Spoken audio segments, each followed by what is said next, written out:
आवाज और तस्वीर की दुनिया के दोस्तों को खुशामदीद। मोअज़्ज़िज़ ख़वातीनो हज़रात, जिस तरह गधे से घोड़े का मुकाबला नहीं किया जा सकता, तलवार से बंदूक का मुकाबला नहीं किया जा सकता, बकरी से शेर और बंदर से इंसान का मुकाबला नहीं किया जा सकता, इसी तरह कोई चाहे जितनी मर्जी कौवे को सफेद करने की कोशिश कर ले, मगर यूट्यूबर्स का टिकटॉकर्स से भी कोई मुकाबला या मुआवजा नहीं किया जा सकता। चलिए इस बात को एक मुख्तसर कहानी की मदद से समझने की कोशिश करते हैं। एक दिन मुल्ला नसीरुद्दीन अपने गधे को छत पर ले गए।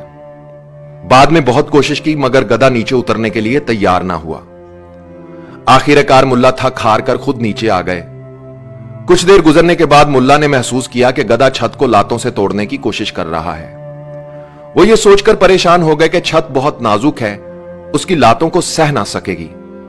वो दोबारा भागते हुए ऊपर गए और फिर से गधे को नीचे लाने की कोशिश करने लगे, मगर गधा उनके काबू में ना आ सका और छत को तोड़ने में मसरूफ रहा।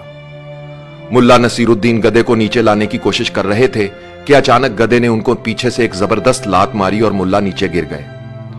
गधा फिर छत तोड़ने लगा।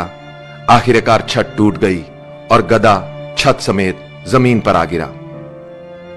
मुल्ला काफी देर इस वाकया पर गौर करते रहे और फिर खुद से कहने लगे, कभी भी किसी गधे को मुकामे बाला पर नहीं लेकर जाना चाहिए। एक तो वो खुद का नुकसान करता है, दूसरा खुद उस मुकाम को भी खराब कर देता है, और तीसरा ऊपर ले जाने वाले को भी नुकसान पहुंचाता है। दोस्तों, जो लोग नाअहल गधों को मुकामे बुलंद पर बिठाते हैं और फिर उन्हें बड़े बड़े अलकाबात देते हैं, जल्द ही ये गधे उनको बुलंदी से नीचे फेंक देते हैं और उस मनसब को भी खराब कर देते हैं।